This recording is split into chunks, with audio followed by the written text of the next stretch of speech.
Hi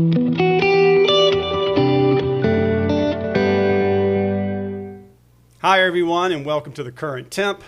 Today we're going to talk about money. It's a big topic and it affects all of us. And friends, money is more than math. People like to think of investing as maybe numbers and charts, but the truth is it's much more faceted.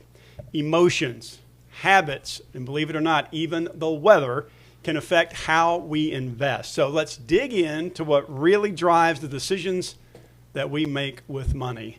Welcome to the Current Temp. I am Joey Solopek. I am honored to have Lexus as our primary sponsor. Fantastic product and an amazing group of people. So you've got the best of both worlds. You got a great product and you got great service. And of course, I'm happy with both of those. And I'm also happy to welcome Bill Gerner to the show. Bill, I've had the honor of working with you now for over 25 years.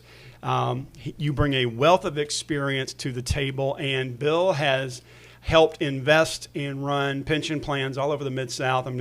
If you haven't been with us before, some names he's worked with have been FedEx, City of Memphis, Memphis Light Gas and Water. He had his own firm, Sector Capital Management. Bill and I work together there, and we're fortunate. I'm fortunate to work with Bill now and being able to learn from you and all that you do. So thank you for being here. I'm happy to be here. I want to dig deeper into the psychology of investing. You and I have been talking about for many years how people react and how they act and how they think when it comes to investments. And you've had the benefit of being at the table, like I mentioned earlier, for big corporations, multi-billion-dollar plans, as well as people who come in that just want to take care of their spouse or their kids. And so you've got a great vantage point that I want to dig into.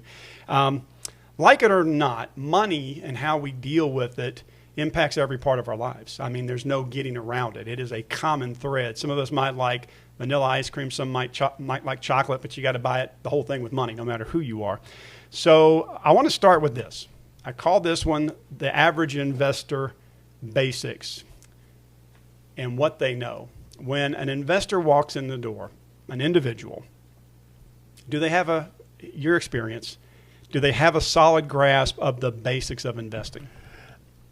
I think some do and some don't, and we don't really know the answer to that until we talk to that person. But to me, it's kind of like some will come in, it's kind of like they do ads on TV for drugs, and they say, you need this drug for this symptom.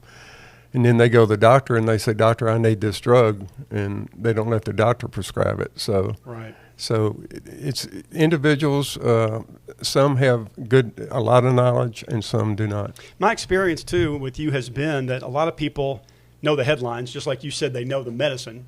They know the headlines like the market's up, or they know I need to own NVIDIA. They hear a name and they know those things. But do they understand things like diversification or patience? You know, what would you say most, and I'm in an unusual spot where I'm going to chime in on both sides because I'm going to ask you questions, but I'm going to jump in as well. What would you say most people's expectations are, the average Joe investor, when they walk in? Because we ask them a question, you know, as we're filling out forms to get a sense of who they are. What are your expectations? What do you think most of their expectations are? I think their expectations is to make money, and they'll look you in the eyes and they'll say, I understand the risks of the stock market. But then when it goes down, they don't understand that risk. And so expectations are, I have this pool of 401k money or retirement money. This is all the money I have, and I want to make money. And they love the upside, but the downside they do not like. You know, we're going to get to risk reward more in just a minute. But before we get there, I want to ask you about that. Because what I hear is people have in their mind, just give me that one good magical stock and I'm going to ride it all the way up. I don't think they have a good sense, the average investor, of what's going on with highs and lows. And a lot of them think that as investors, as the people managing their portfolios, we can jump in and out of the market when we can get in and out at the right time, but that's called market timing, and that's not a good thing. Talk about market timing. Market timing, they think as we are professional investors that we can time the market perfectly to get out at the top and get back in at the bottom. Right. But in order to do that, you have to be right 70% of the time. And there is no one that I've ever found that can do it 70% of the time. Talk about your experience. You've done this with teams. You've managed teams. You've worked with consultants and professional money managers. You are a professional money manager. How hard is it to market time? It's almost impossible. We really like a 3 to 5 year market cycle. We like to go through an up market and a down market. And if an investor will give us 3 to 5 years, we think that we can meet their expectations. Okay, and we're going to get to that in a moment as well. But first I want to get back to risk and reward. When it comes to people coming in the door, as it pertains to risk versus reward, do they get it? Do you think most people get it when they come in? No, not most people, no. Yeah. To answer your question. Okay, well, like you said earlier, and let's expound on this, they all walk in and they say things like, not all of them, I'm painting with a broad brush. No, we'll be fine. I just need 20% returns, or I need to make sure can you guarantee me 10% returns? And we have conversations trying to explain there's volatility up and volatility down, and we need to make sure that you're comfortable. It's not a straight up roller coaster. No, it's not. We've been through bear markets with our customers, and the way we deal with that is we communicate with them. And we work with them on explaining the risks on the downside. But if they are patient and they can handle the downside, they'll be fine, like I said, over a market cycle up and down. But some people, they just can't handle it. And what happens is this. They will get out at the very bottom. Right. And we will be buying stocks, try to pick the bottom. So with the cash that we have, we'll be buying, they'll be selling, and that's what they get whipsawed. And we try everywhere in the world to avoid that. But most of the people we work with have been through a market cycle with us, so they understand the risk reward. And also, you mentioned diversification. You can be over diversified. You don't want to own one stock, but you don't want to own 200 either. And we've seen that. We've seen that. I have seen that. And you've got to find the right mix. And when we talk to someone, we work to get that perfect mix for them where we can meet their expectations, and we can do that. That's a big part of communication, and we're going to get to that in just a second. But going back to your point a moment ago, I heard this analogy about people, the herd mentality, which is, when things are going bad, let me just sell and run. But the analogy was this. Let's say if you were at Walmart and you heard over the loudspeaker, hey, everything's 90% off right now. What in stocks, people start running out the door. When the reality is you ought to run in and start buying things at 90% off. That's right. Yeah, okay. Exactly All right, so now let's step to another part of the psychology of this, the impact of life on investing. And what I mean by that is your life circumstances. Let's talk about that for a minute. Does age, marriage, children, does that affect how our clients invest? Absolutely. I've tried to put them in two camps. One camp, an individual will come in or a family, and that person will have made a lot of money through taking risks. And he doesn't want to be in a index type strategy. He wants to be in a strategy that will make money and make good double digits over time. The other person that comes in, they've worked hard and they made all this money, and like we talked about a few minutes ago, they want to keep it. They do not want to go down. So you have to deal with those two different type of people and how to best set up a portfolio for them. And we've worked with those types. And like I said, they'll look you in the eye and say, everything's fine, I can handle it. And then when it goes down, your phone's ringing. Right. Okay, yeah. Do you think, and explain why, do you think younger investors can take more risk? Younger investors can take more risks, and they should take more risks, in my opinion, because they have a long time before they will be drawing down on that money. Now, on risk reward, you have people that have different views on that. One will be they want a target fund where it automatically puts you so much in bonds and cash and stocks, and the other ones have risk type funds that they want to get in. And what I mean by that is they want low risk, medium risk, or high risk. I like risk-based better than target-based because I can match what your expectations are. Yeah, and I think that's a good place to point out too. Diversification does help with risk, right? It does. When you're dealing with diversification, that's something that moves risk around and helps us make that a little bit more palatable. But Joey, to your point on age is one thing that is important, because if you are older and you don't have any kids, and don't judge me by my hair, but if you are older and you don't have any kids, and you may not want to take that risk, and you may be living off that money. But if you do have kids and you do have enough money to live on, you may want to take that risk for your kids that have plenty of time to be in the stock market. And let that breathe for a moment. When you say if you're younger you can do it, or if you have kids, that's based on the fact that we know 75% of the time our market is up, right? Correct. So talk about the fact that if you have more time, that's a reason to let it work for you.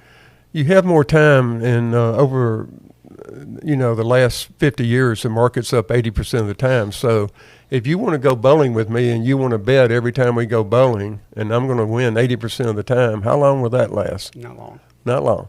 So age does make a difference, and you may not want to take the risk, but most people do want to get strong returns, and they are able to stay in the market. And the ones that need diversification, we give it to them, and we try to meet those expectations. But, you mentioned corporations. Corporations are a different animal. They have a workforce. And if you work for, say, FedEx, well, every day they promise you a benefit, then that you have to make money to cover that expectation. So they will have a rate of return that you have to achieve to cover each day that you work there and you earn a benefit.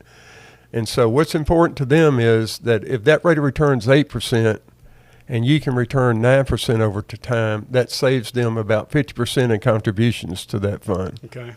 Individuals are all different.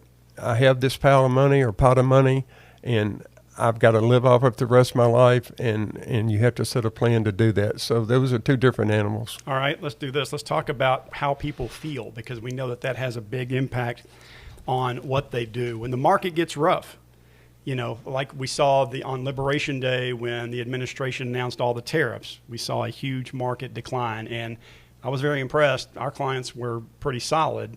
Some had some reservations, but what do you normally hear from an investor when the market goes south? What do you hear on that phone call? Well, we try to tell them, explain to them. They don't like it, but not everyone calls. Some people do understand the market. But if the market does go down one day for an event like tariffs or whatever, did the company change? No. The company's still making money. Right. It's still selling their product. And this is something out of their control, and that usually works itself out over a short period of time. Okay, now let's talk about the herd instinct I mentioned earlier, like a herd of sheep, a herd of cattle, where people will follow a trend. Have you seen that in action? Absolutely, and people do follow trends, and they have parties or they have dinner parties, and people talk. And someone would tell somebody to go buy Bitcoins or go buy gold, and they'll give advice, and then they will call and ask, what should I be doing? Right. And we tell them to go buy AI, you'll do better. Okay. Here's one I know you're going to have a thought on.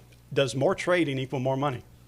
No, and a lot of people get in trouble for more trading because they're churning the account. Right. If you have an account with a broker and they get paid by commissions, or per trade, yeah. Yeah, so you have to watch churning the account.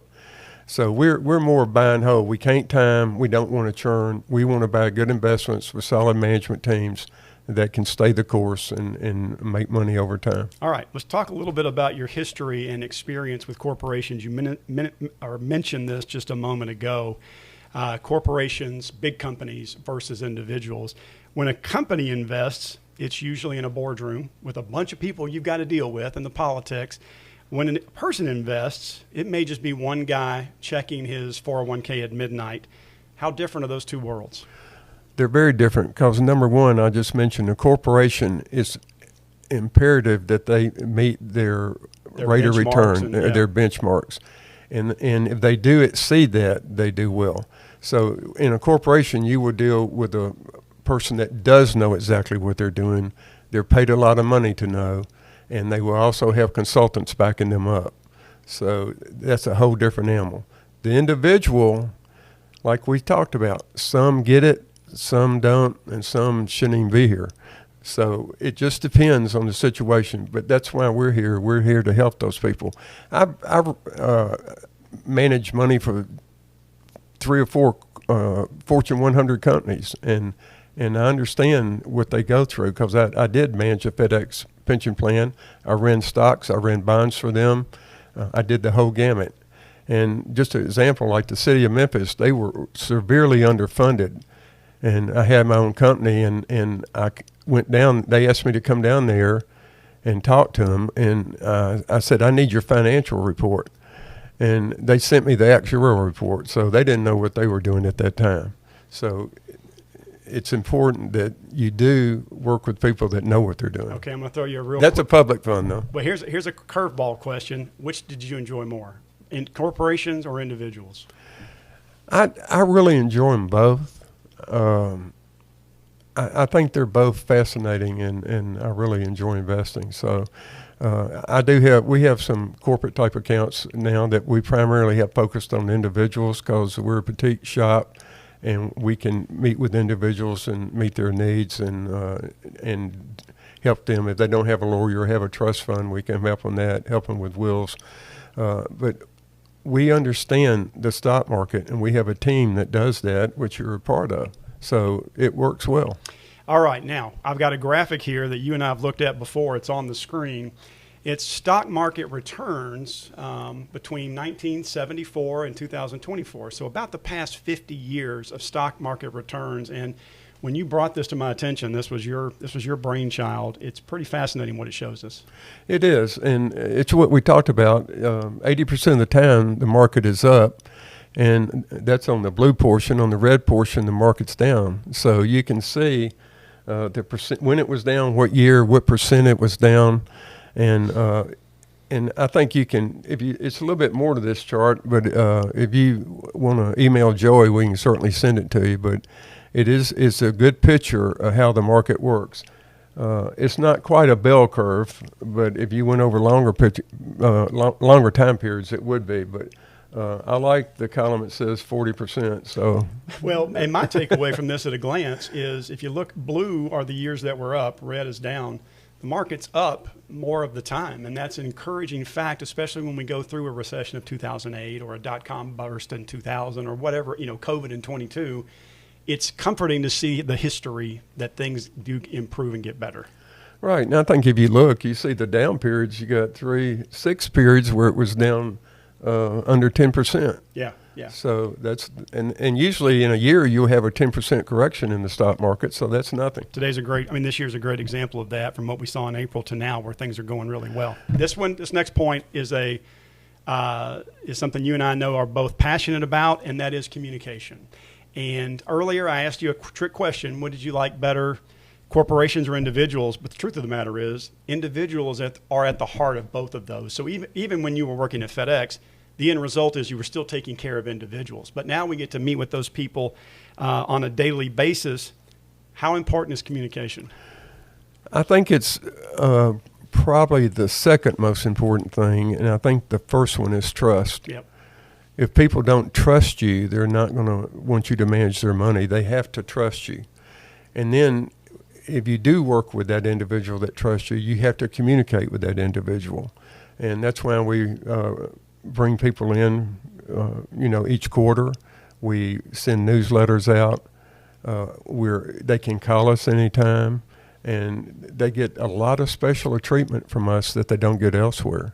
So communication is, I think, the second key. And I was thinking about when you're in a field all the time and it becomes so natural to you that you think, everybody knows this stuff, whether it's television, whether it's finance, whatever it is, you kind of have to step out of that every once in a while and go, not everybody understands a lot of our terminology. And so when people come in, they are a little intimidated at times. They are a little nervous or scared, or, most people that walk in, I would say the investors don't really have a firm grip. My opinion, and I know yours is as well, is making someone feel comfortable about asking questions is key, no matter where you go, and that's why I wanted to dive into the psychology of investing. And I think it's critical to empower people to say, if you've got questions, ask them. if you don't understand bonds or barbell curve or interest rates, ask your person, ask your professional, your man or woman who helps you, because like you said, you want to trust them. You're not going to buy a car from somebody you don't trust. You're not going to shop at a grocery store that you don't trust the produce. You got to trust the individual, but being able to talk to them is so critical. And I think you're right. Communication builds the trust. And I think, Joey, I mean, you're better than this than I am. Some people are intimidated with the knowledge that we have, and they're reluctant to ask the question. They don't think, it makes sense. But any question's a good question, right. and we try to get them to talk to us and get them to talk about something, a hobby or anything, just to get them where they'll talk to us. And then as we go through explaining things to them, they're a lot more comfortable. But right. You're really good at that. Well, no, you are too, and I appreciate watching you break things down to the basics so that people can get it and repeating it. And since we're on the topic, you and I have worked together on and off for 25 years. I also had a career in weather. So we're going to get meta on this one, and we're going to talk about, is it possible that weather and finance are connected? And I will say, before we jump into this, that forecasting in general relies on studying the circumstances around you, whatever the data points are. So there's a lot of correlation in forecasting between the atmosphere and the economy. But I looked up some interesting results on this one. Some quick data. In 1993, a man named Edward Saunders noticed a link between more cloud cover and lower stock returns. Then in 2003, a survey done by a couple named Hirschleifer and Shumway showed that strong sunlight correlated with positive market returns across 26 countries. And so far, it has not been, we don't have concrete empirical evidence of everything, but there seems to be a direct correlation between the weather and how the market and investors do. I think you're 100% right on that. Look, somebody can come in and meet with us and be in a bad mood that day. If it's cloudy and rainy outside and they're looking out the window, it just gets worse. Yeah. So I think the weather does have an impact on people, but some people can come in and just be in a bad mood, and it's our job to turn that around to get them in a better mood. And like I said, you're really good at that because people do trust you. Well, let me say this, and I want to talk about you for just a minute. I have seen individuals come into our shop who were highly strung about an issue, dealing with something, a familial issue. Maybe they had some financial problems at home. Talking to someone calmly, bringing the energy down is calming to them as well. And I've seen them leave time and time again in a better place, just because, like, getting back to communication, we were able to communicate in a calm, easy manner. And I think you've been a great tutor of that and a great example. To wrap this up, what's some final thoughts you might give to someone who's maybe a new investor or is thinking about investing? Because I have a feeling that most people watching this are going to be new to investing or not that comfortable with it. What would you say to them? I think you have to be patient with your investments, and I think you have to come in and talk to us and let us go over the risk reward, which you've mentioned earlier, the diversification, build the trust, and communicate with them.